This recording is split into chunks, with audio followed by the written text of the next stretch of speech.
Air India dream liner ವಿಮಾನ ಪತನಗೊಂಡಿದೆ. 241 ಪ್ರಯಾಣಿಕರ ದುರ್ಮರಣ ಆಗಿದ್ರೆ ಅದರಲ್ಲಿ ಓರ್ವ ಪ್ರಯಾಣಿಕ ಪವಾಡ ಸದೃಶ ರೀತಿಯಲ್ಲಿ ಬಚಾವಾಗಿದ್ದಾನೆ. ನಿನ್ನೆ ಮಧ್ಯಾಹ್ನ ಅಹಮದಾಬಾದ್ ಏರ್ಪೋರ್ಟ್ನಿಂದ ಏರ್ ಇಂಡಿಯಾ ವಿಮಾನ ಟೇಕ್ ಆಫ್ ಆದ ಕೇವಲ 20 ಸೆಕೆಂಡ್ನಲ್ಲೇ ಪತನಗೊಂಡಿದೆ. ಮೆಡಿಕಲ್ ಕಾಲೇಜಿನ ಹಾಸ್ಟೆಲ್ಗೆ ವಿಮಾನ 625 ಅಡಿಯಿಂದ ಅಪ್ಪಳಿಸಿದೆ. ಏರ್ಪೋರ್ಟ್ನಿಂದ 5 ಕಿಲೋಮೀಟರ್ ದೂರದಲ್ಲಿದೆ ಈ ಹಾಸ್ಟೆಲ್. ಮೇಘನಿ ನಗರದ ವಸತಿ ನಿಲಯದ ಪ್ರದೇಶ ಅದು. ಅಲ್ಲಿ BJ ಹಾಸ್ಟೆಲ್, ಡಾಕ್ಟರ್ಸ್ ಹಾಸ್ಟೆಲ್, ಆ ಹಾಸ್ಟೆಲ್ ಮೇಲೇನೆ ವಿಮಾನ ಅಪ್ಪಳಿಸಿದೆ. ದೃಶ್ಯದಲ್ಲಿ ನೋಡ್ತಾ ಇದ್ದೀವಿ ನಾವು. ನಿನ್ನೆ ಮಧ್ಯಾಹ್ನ 1:31 ಸುಮಾರಿಗೆ ರನ್ವೇಯಿಂದ ಏರ್ ಇಂಡಿಯಾ ವಿಮಾನ ಟೇಕ್ ಆಫ್ ಆಗತ್ತೆ.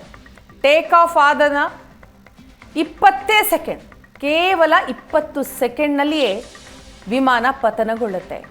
ಈ ದೃಶ್ಯ ಏನಿದೆ ಇದು ಏರ್ಪೋರ್ಟ್ನ CCTVಯ ದೃಶ್ಯ. ವಿಮಾನ ಟೇಕ್ ಆಫ್ ಆಗಿ ಪತನಗೊಳ್ಳೋವರೆಗಿನ ಕಂಪ್ಲೀಟ್ ಚಿತ್ರಣ CCTVಯಲ್ಲಿ ಸೆರೆಯಾಗಿರುವಂಥದ್ದನ್ನು ನಾವು ನೋಡ್ತಾ ಇದ್ದೀವಿ. 625 ಅಡಿ ಎತ್ತರಕ್ಕೆ ಹೋಗುತ್ತೆ ವಿಮಾನ. ಅಲ್ಲಿಂದ ಸಡನ್ನಾಗಿ ಏನು ಸಮಸ್ಯೆ ಆಯಿತೋ ಗೊತ್ತಿಲ್ಲ, ಡಾಕ್ಟರ್ಸ್ ಹಾಸ್ಟೆಲ್ನ ಮೇಲೆ ಅಪ್ಪಳಿಸುತ್ತೆ. ಆ ಹಾಸ್ಟೆಲ್ನಲ್ಲಿ MBBS ವಿದ್ಯಾರ್ಥಿಗಳಿದ್ರು. ಪಕ್ಕದಲ್ಲಿಯೇ ಗೌರ್ಮೆಂಟ್ ಹಾಸ್ಪಿಟಲ್ ಕೂಡ ಇದೆ.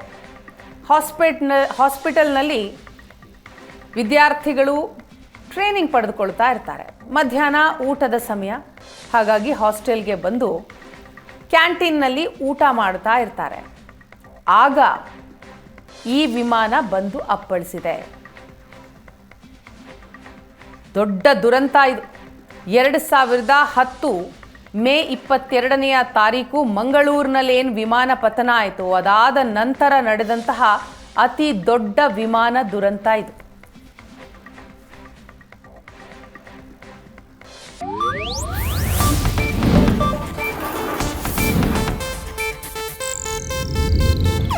ಇದು ಏಷ್ಯಾನೆಟ್ ನ್ಯೂಸ್ ನೆಟ್ವರ್ಕ್ ಪ್ರಸ್ತುತಿ.